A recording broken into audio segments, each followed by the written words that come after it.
வேத பாடசாலை நிகழ்ச்சிக்கு உங்களை அன்புடன் அழைக்கிறோம்.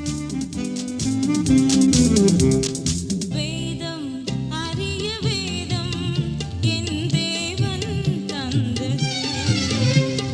வேதம் அறிய வேதம் என் தேவன் தந்தது. உன்னை மாற்றும் புதிதாக்கும் உயர் நோக்கம் கொண்டது. வேதம் அறிய வேதம் என் தேவன் தந்தது. கிறிஸ்துக்குள் பிரியமானவர்களே, அப்போஸ்தலனாகிய பவுல் கொரிந்தியருக்கு எழுதின முதலாம் நிருபத்தை கற்று முடித்தோம். இன்று முதல் 2 கொரிந்தியர் நிருபத்தை கற்றுக்கொள்ள இருக்கிறோம். பவுல் எபேசு பட்டணத்தில் இருக்கும்போது கொரிந்தியருக்கு எழுதின முதலாம் நிருபத்தை எழுதினார். பவுல் 3½ வருட காலம் எபேசு பட்டணத்தில் ஊழியம் செய்து கொண்டிருந்த சமயத்தின் முடிவு நாட்களில் கொரிந்தியருக்கு இந்த முதலாம் நிருபத்தை எழுதினார். பவுல் 1 கொரிந்தியர் நிருபத்தை தீத்து மூலம் கொரிந்து சபைக்கு கொடுத்து அனுப்பினார். தீமோத்தேயுவை போல் அல்லாது தீத்து ஒரு முதிர்ந்த தேவ பக்தியுள்ள ஆத்ம பாரமுள்ள மனிதனாக காணப்பட்டார். ஆதலால் பவுல் தீத்துவின் பேரில் அதிக நம்பிக்கை வைத்திருந்தார். அப்படி இல்லாதிருந்தால் பவுல் கொரிந்தியருக்கு எழுதின முதலாம் நிருபத்தில் எழுதியிருக்கிறபடி எப்படி அவர் அந்த மக்களின் பிரச்சனைகளை எல்லாம் தீர்த்து வைத்து அவர்களை ஆதரித்து அன்பு பாராட்டி ஆலோசனை கூறியிருக்க முடியும்? நிச்சயமாக தீத்து ஒரு நல் மனசாட்சியுள்ள மனிதராகவும் தேவ ஊழியராகவும் விளங்கினார். பவுல் எபேசு பட்டணத்தில் 3½ வருட காலம் ஊழியம் செய்த பின்னர் ஒரு பெரிய கலகம் ஏற்பட்டது. பவுல் எபேசு பட்டணத்தில் இருந்ததைப் போன்று வேறு எந்த பட்டணத்திலும் நீண்ட காலம் இருந்ததில்லை. கலகம் மட்டும் உண்டாகவில்லை என்றால் அவர் எபேசு பட்டணத்தில் இன்னும் அதிக காலம் இருந்திருப்பார். பவுல் திறனு என்னும் வித்தியாசாலையிலே அனுதினமும் போதித்து வந்தார். இந்த வித்தியாசாலையிலே பவுல் தினமும் காலை 11 மணி முதல் மாலை 5 அல்லது 6 மணி வரை போதித்து வந்தார் என்று வேத ஆராய்ச்சி கூறுகின்றது. எபேசு பட்டணத்தில் பவுல் செய்த ஊழியத்தின் நிமித்தமாக சிமிர்னா, பெர்கமு, தியத்திரா, சர்தை, பிலதெல்பியா, லவோதிக்கேயா என்னும் சபைகள் நிறுவப்பட்டன. வெளிப்படுத்தின விசேஷத்தில் காணப்படும் 7 சபைகளும் எபேசு பட்டணத்தில் உள்ள சபை மூலமாக அமைக்கப்பட்டன. பவுல் திறனு என்னும் வித்தியாசாலைகளை போதித்ததன் மூலம் நல்ல பலன் கிடைத்தது. அப்போஸ்தலர் நடவடிக்கைகள் 19ஆம் அதிகாரத்தை வாசித்து பார்த்தோமானால் அங்கே உண்டான கலகத்தையும் பவுல் எபேசு பட்டணத்தை விட்டு வந்ததையும் அறிய முடியும். எபேசு பட்டணத்தை விட்டு வெளியேறி துரோவா பட்டணத்தை அடைந்து அங்கே தங்கியிருக்கும் போது பவுல் தீத்து மூலமாக கொரிந்தியருக்கு அனுப்பின நிருபத்தை அந்த மக்கள் எப்படி ஏற்றுக்கொண்டார்கள் என்று அறிய அதிக வாஞ்சியுள்ளவராயிருந்தார். துரோவா பட்டணத்தில் அதற்காக அநேக நாள் தங்கியிருந்தார். பின்னர் தம்மை பிலிப்பி பட்டணத்தில் வந்து சந்திக்குமாறு தீத்துவுக்கு செய்தி அனுப்பினார். பிலிப்பி சபையை அவர் அதிகமாக நேசித்தார். ஏனென்றால் பவுல் தெசலோனிக்கேயா, எபேசு, கொரிந்து போன்ற பட்டணங்களில் ஊழியம் செய்யும் போது பிலிப்பி பட்டணத்தின் சபை விசுவாசிகள் அவருக்கு அதிக உதவியாக இருந்தார்கள். எப்போதெல்லாம் அவர் பிலிப்பி பட்டணத்திற்கு போனாரோ அப்பொழுதெல்லாம் அவர் தன் சொந்த வீட்டிற்கு போவது போல் உணர்ந்தார். பவுல் நெருக்கடியான சூழ்நிலையில் இருந்தபடினாலே இப்படியாக பிலிப்பி சபையை மக்களைப் போன்று உதவுகிறவர்களை வாஞ்சித்தார். பவுல் பிலிப்பி பட்டணத்தில் இருக்கும்போது தீத்து கொரிந்திய மக்கள் எப்படி அந்த நிருபத்தை ஏற்றுக்கொண்டார்கள் என்று கூறினார். தீத்து கொரிந்திய மக்களால் தாம் அன்பாக நேசிக்கப்பட்டார் என்றும் நடத்தப்பட்டார் என்றும் கூறினார். அந்த மக்கள் பவுல் தாங்கள் என்ன செய்ய வேண்டும், எப்படி நடக்க வேண்டும் என்று அந்த நிருபத்தில் கூறியிருந்தாரோ அந்தபடியே செய்தார்கள் என்றும் கூறினார். ஆனால் அங்கு சில மக்கள் இருந்தனர். அவர்கள் பவுலை புத்தி தடுமாறியவர் என்று நினைத்து அந்த நிருபத்தை அசட்டை பண்ணினார்கள். அதை கொஞ்சம் கூட அவர்கள் விரும்பவில்லை. இந்த காரியத்தை தீத்து பவுலிடம் கூறிய போது மிகவும் வருத்தமடைந்தவராக காணப்பட்டார். கொரிந்தியருக்கு எழுதின முதலாம் நிருபத்தை எதிர்த்து குறை கூறியவர்கள் அதன் உட்கருத்தை பற்றி முழுமையாக ஆராய்ந்து வாதம் பண்ணவில்லை.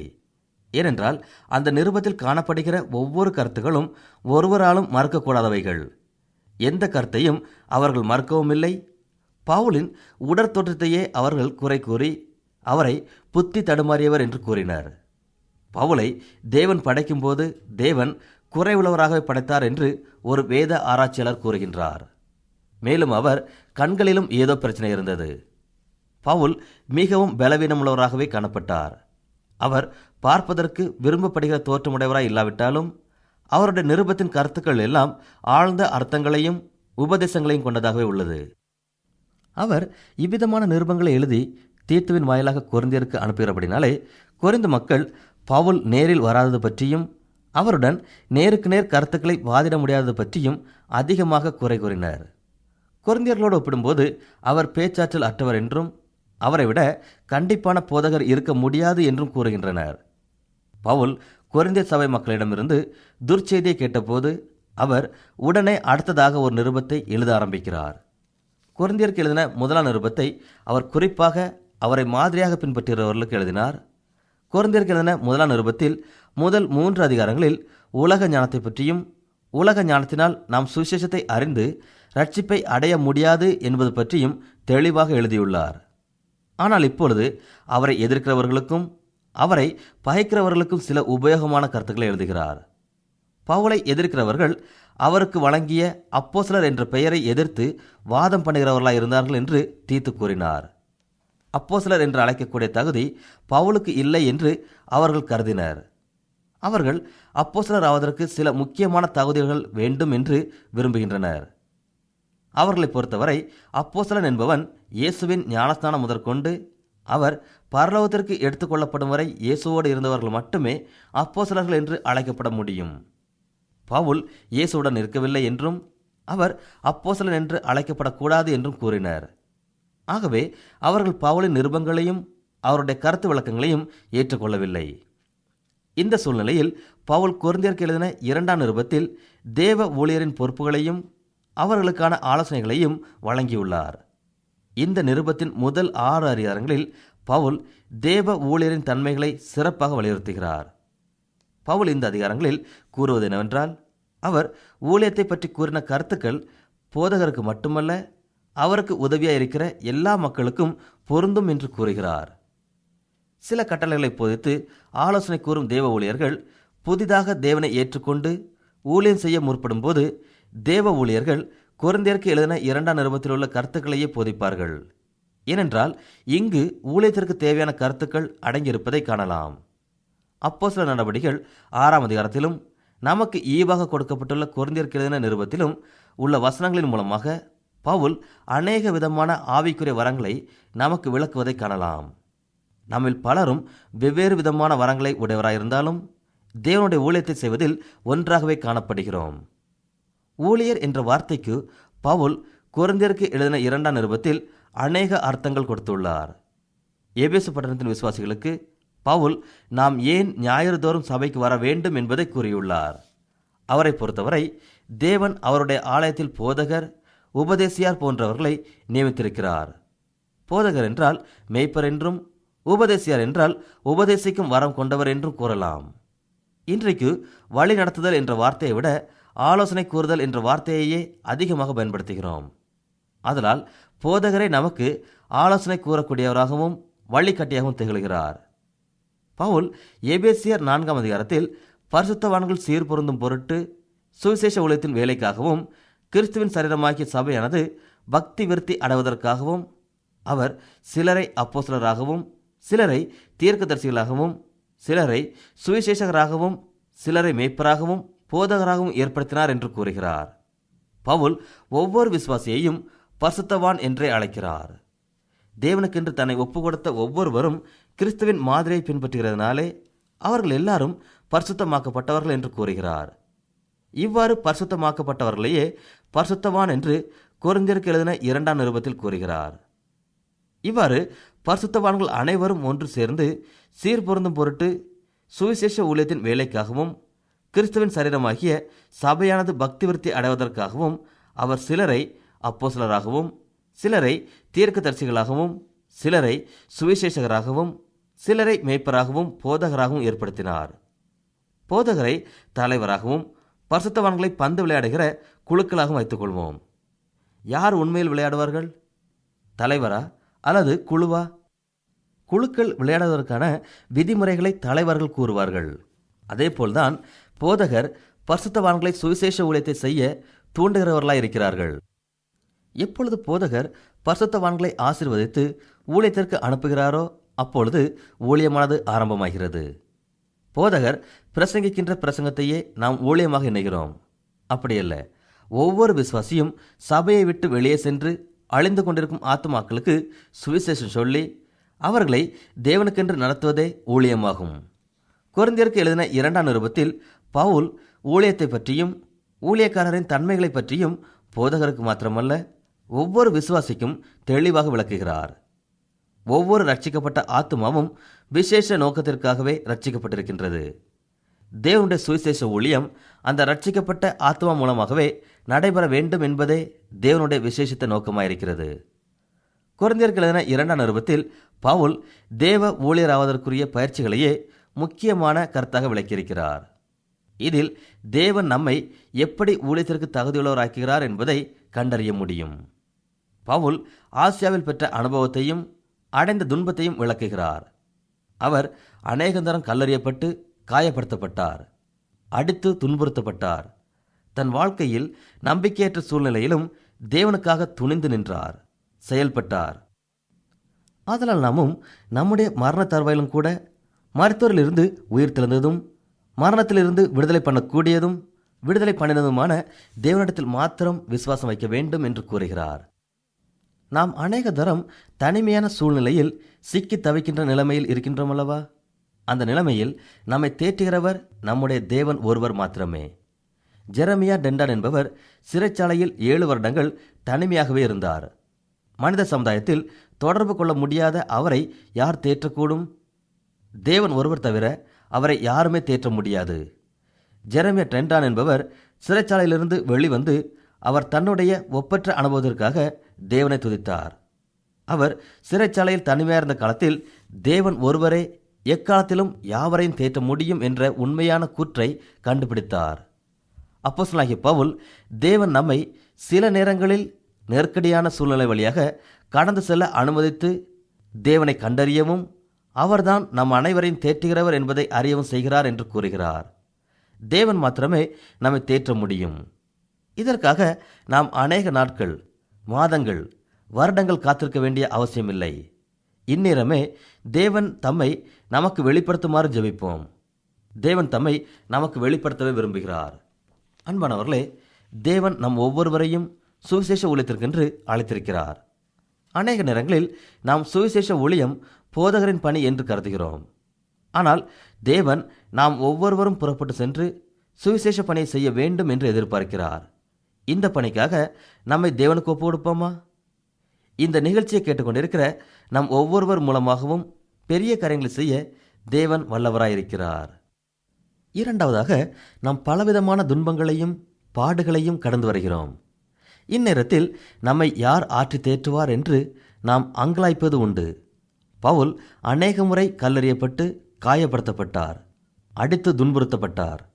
ஆனால் எந்த சூழ்நிலையிலும் தேவனை நம்பி வாழ்ந்து வந்தார். நம்மை ஆற்றி தேற்றும் ஒருவர் உண்டு. அவர்தான் கர்த்தராகிய இயேசு கிறிஸ்து. இன்றும் அவர் நம்மை ஆற்றி தேற்ற வல்லவராயிருக்கிறார். அவரை நம்பி இன்றே அவரிடம் வருவோம். அவர் நம்மை ஆற்றி தேற்றுவார்.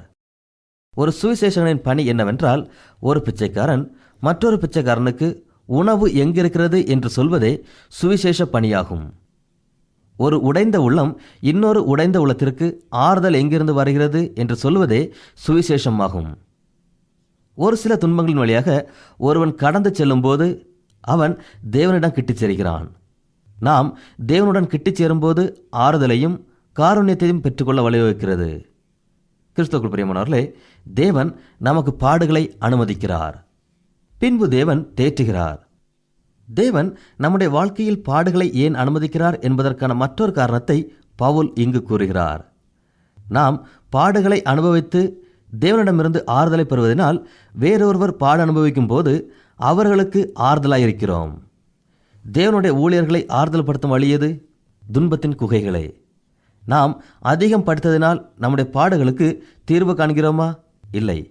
பாடுகளின் மத்தியில் நாம் தேவனை தேடும்போது நம்முடைய துன்பங்களை தேவன் நமக்கு சாதகமாக மாற்றி தருவார்.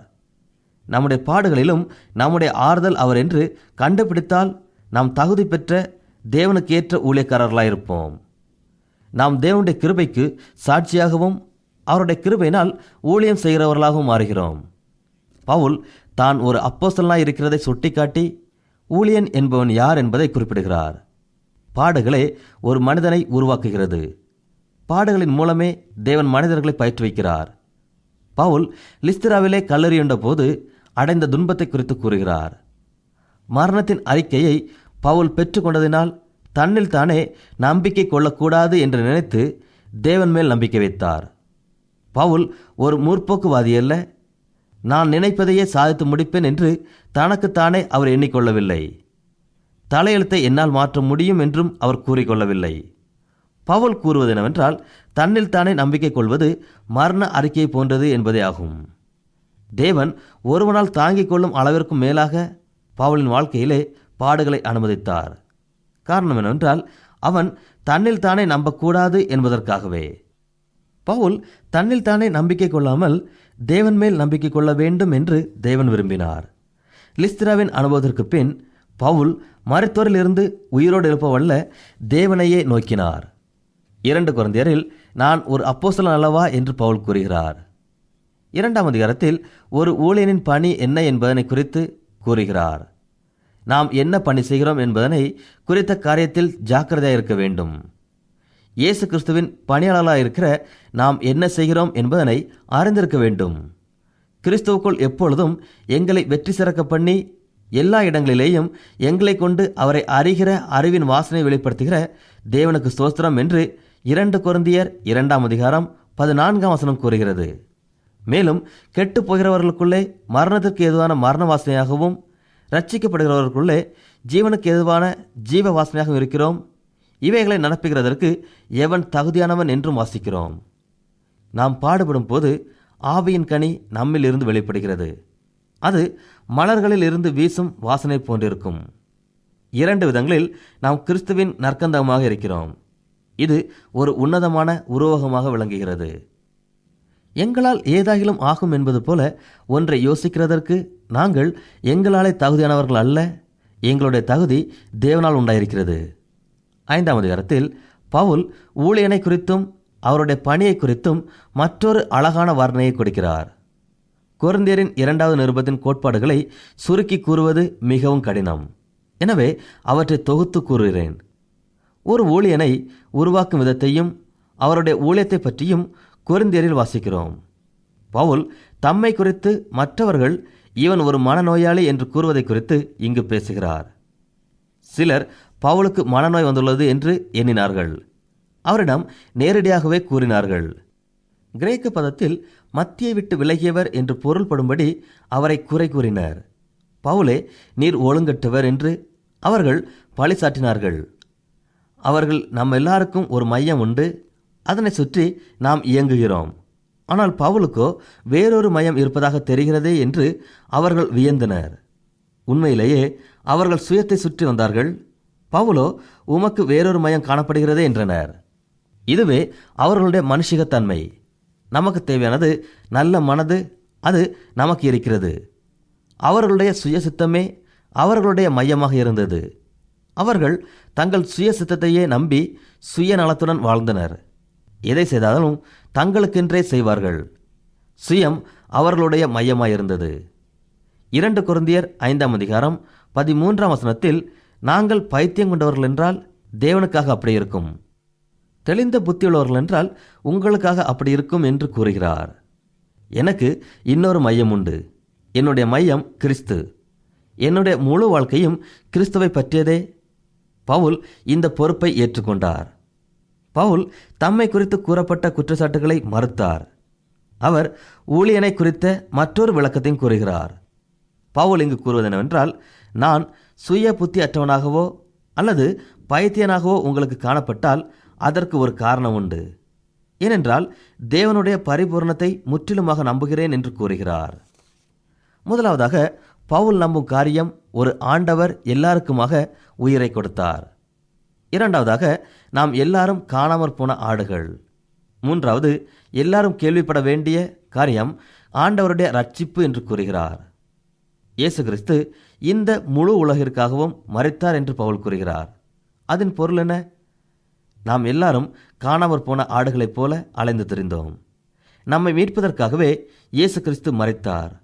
இல்லையெனில் அவர் மரிக்க வேண்டியதில்லை. கிறிஸ்து இந்த உலகத்திற்காக மரித்தார் என்னும் நற்செய்தி எல்லா இடத்திலும் பரவ வேண்டும்.